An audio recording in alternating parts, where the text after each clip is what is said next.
In today's Climate Watch, we look at startup companies developing new ways to reduce planet-warming CO2 emissions in our atmosphere. It's a process known as carbon capture, which works just like it sounds, by trapping and storing the harmful byproducts of burning fossil fuels. But some critics say the process isn't enough and is, in fact, enabling some of the planet's biggest polluters. Senior national and environmental correspondent Ben Tracy visited the startups leading the way in developing these technologies. So this place is basically pulling in pollution that we've put up into the sky. Exactly. What's happening here may not look like much. It is a bunch of rocks sitting on trays. But Shashank Samala says it has the power to rewrite history. What carbon removal offers us is the closest thing to a time machine. He's the CEO of Heirloom Carbon, which just opened the nation's first commercial carbon capture plant in Central California. Trays of limestone tower 40 feet high, sucking in carbon dioxide from the air like a sponge. In nature, that process takes months. What we figured out is how to do that in about 3 days. So when CO2 molecules pass by, we're just gobbling up that CO2 molecule. The CO2 is separated out and will be injected into rock formations underground, like at this facility, so it can no longer warm the planet. Over time, humans have pumped about 2 trillion tons of CO2 into the air. Scientists say we need to remove 5 to 10 billion tons per year by 2050 to avoid the worst impacts of climate change. Heirloom says its pilot plant removes about 1,000 tons per year. So you acknowledge that this is very small compared to the scale of the problem. 100%. We need to build plants that are 1,000 times larger than this, and we need to build 1,000 of those. So you got a lot of space here.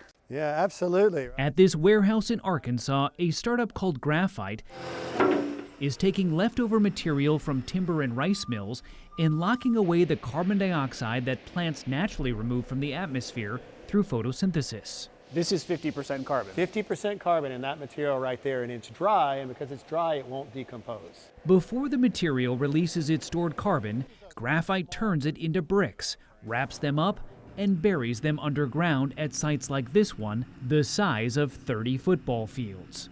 So this is where carbon goes to die? Exactly. It's going into the ground, and it will stay here forever.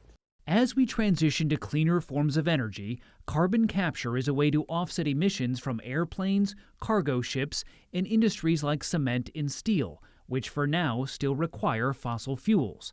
But critics worry carbon capture is being co-opted by oil and gas companies. As a carbon management leader, we can get it done.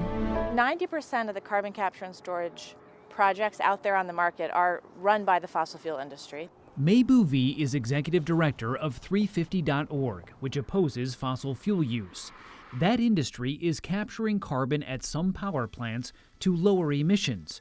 Critics say that's prolonging the use of fossil fuels. Some oil companies also inject captured carbon back into the ground to push out more oil in a process called enhanced oil recovery. They've looked for excuse after excuse about how to stay in this business and how to keep the music playing. Both Graphite and Heirloom say they're not affiliated with the fossil fuel industry and are just trying to clean up the mess that's already in the atmosphere. Companies including American Airlines pay Graphite to offset their emissions.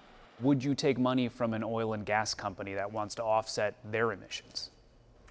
I'm just not going to answer that question right now. That leaves it open that maybe you would.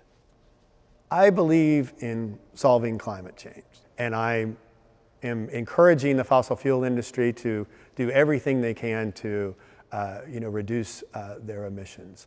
Shashank Samala also won't rule out taking fossil fuel money, but he believes carbon capture is an essential part of the solution to the climate crisis. Unfortunately, it's not an either-or. It's not a nice-to-have anymore. This is a must-have. For CBS Mornings, I'm Ben Tracy in Central California.